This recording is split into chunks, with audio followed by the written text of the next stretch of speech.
students, today we will move to the next topic, which is retained earnings, its meaning and its advantages and disadvantages, or merits or demerits are in the syllabus. So let's go through it.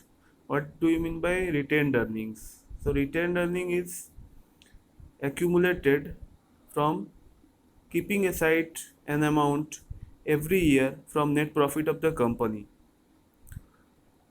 In case of company, retained earning is set aside from the dividend which was supposed to be distributed in the equity shareholders of the company. So basically, the source of retained earning is deducting an amount from net profit and setting it aside for future uses.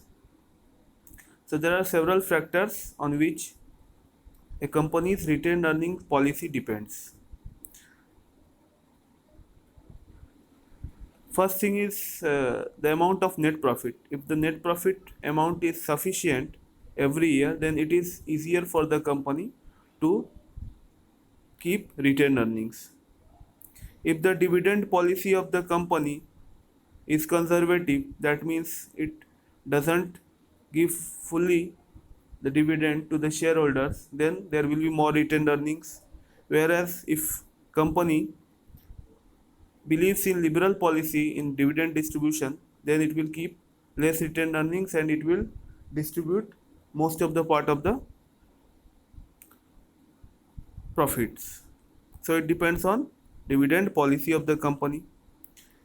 Age of the company also decides the amount of retained earning, because older company may feel free to keep the retained earning, whereas new companies would like to satisfy their shareholders by distributing them more and more dividends. So the shareholders remain interested in the company.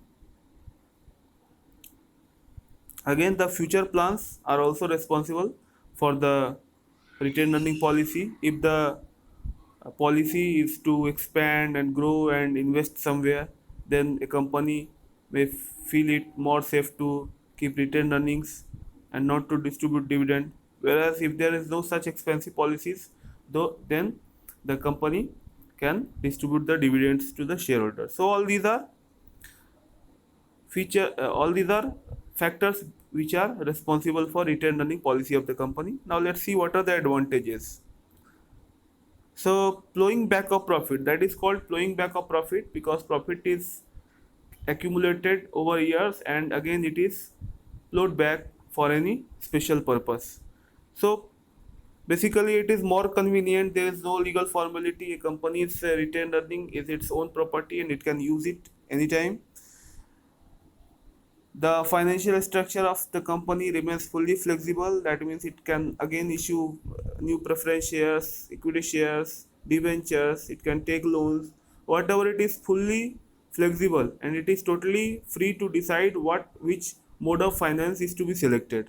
Whereas if a company has already issued one thing, like debenture is already issued, then it cannot again think about issuing more debentures. So if a company is using plowing back the profits of the company, then the company remains in full flexible state to do anything in the future. Plowing back of profit helps to build a brand image of the company because company is not needed to take any loan for small purposes. Then the credit worthiness of the company also increases in the market.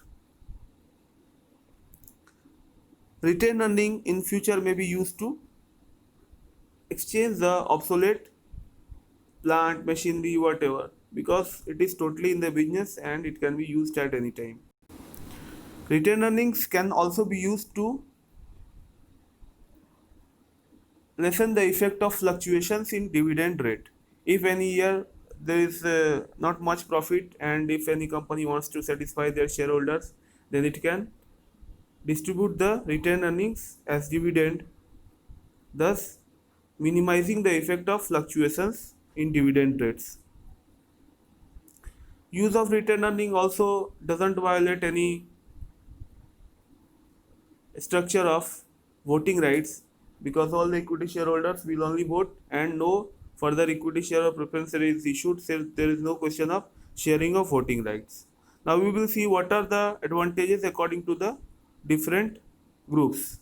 So it is very advantageous to shareholders because the shareholders of a company which have large reserves and surplus get the benefit of safety of investment, and shareholders in any year, if there is no sufficient profit, a company can distribute dividends, so shareholder will get equal dividends every year.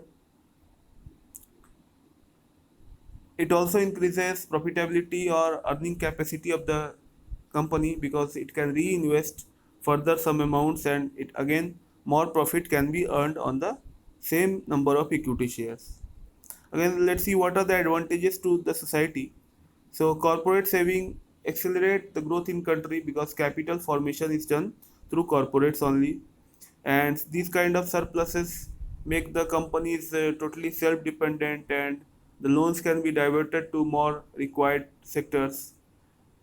It also minimizes the risk of corporate corruptions because return earnings are there, so there is no chance of taking loan, and thus a company may not be in the condition of insolvency. So in this way it is advantageous to the society.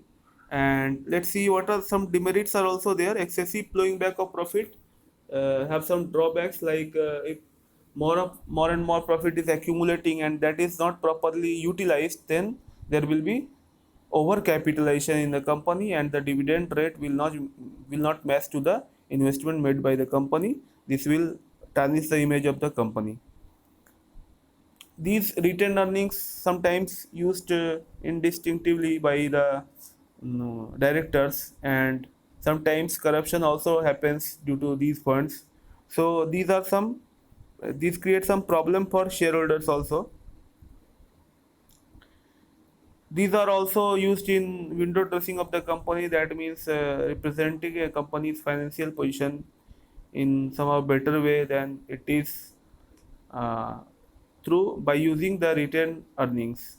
It can be distributed as dividend, which will not give the correct state of company's financial abilities. Like company is earning less, but it is distributing more dividend. So in this way, shareholders will not fully get the information how much, what is the earning capacity of their shares. So in these ways, some demerits are also there. So this is it. Merits and demerits. You should remember all the points. And in next class, I will deal with debenture. Thanks.